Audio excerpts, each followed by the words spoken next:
Hello everyone, कैसे आप सब। आप सबका अपने चैनल में स्वागत है। आज मैं आपको एक कहानी सुनाने जा रहा हूँ जिसका टाइटल है बेटी। तो चलिए शुरू करते हैं। रात काफ़ी गुजर चुकी थी। चारों ओर सन्नाटा छाया हुआ था। गांव के समस्त प्राणी सोए हुए थे, परंतु रामलाल अभी भी जाग रहा था। शायद किसी गहरी सोच में डूबा हुआ है। हाँ, ऐसा ही है।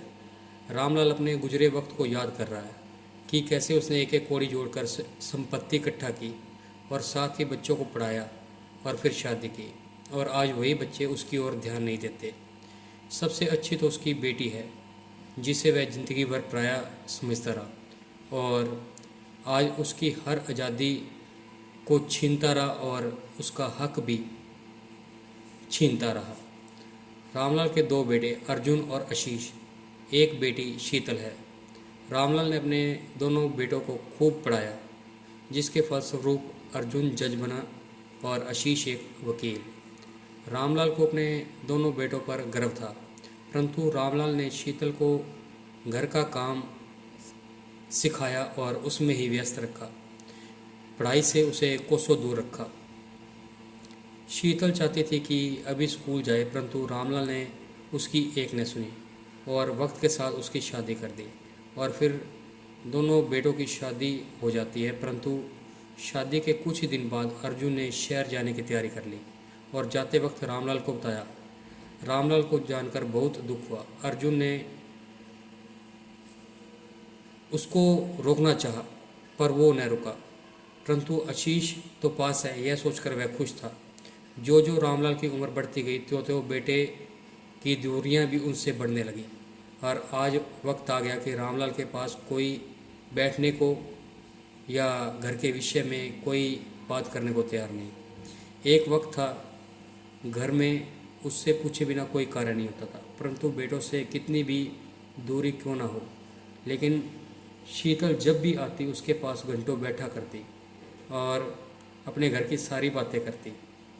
इससे उसे खुशी मिलती। रामलाल बहुत दुखी होता जब उसे पता चलता कि अर्जुन गांव में किसी की शादी में आया है, पर उसके पास एक मिनट भी नहीं आया। उसका अर्जुन आ जाएगा, कल आएगा उससे मिलने, पर अर्जुन संदेश भिजवा कर चला गया। पिताजी, मुझे ज़रूरी काम से जाना है, आपको फिर मिलने आऊँगा। और उसी गम में रामलाल अभी तक जाग रहा है और मन ही मन सोच रहा है कि जिन बेटों के लिए उसने दिन रात मेहनत कर बेटों को ऊंचाइयों पर पहुंचाया, आज उन्हीं के पास वक्त नहीं है। इनसे तो अच्छी उनकी बेटी है।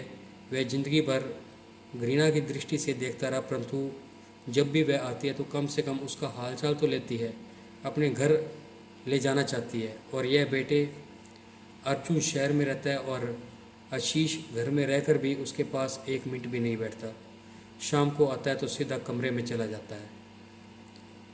उससे सही तो उसकी पत्नी है, जो कम से कम खाने पीने के बारे में तो पूछ लेती है, वरना कौन हमें पूछता है। यही सोचते सोचते रामलाल को नींद आने लगती है और वह सो जाता है।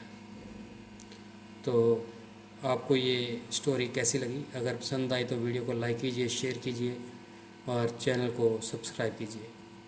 बेल वाला बटन ज़रूर दबा दें ताकि हम ऐसी कोई और स्टोरी डालें तो उसकी नोटिफिकेशन आपको मिल जाए। Thank you.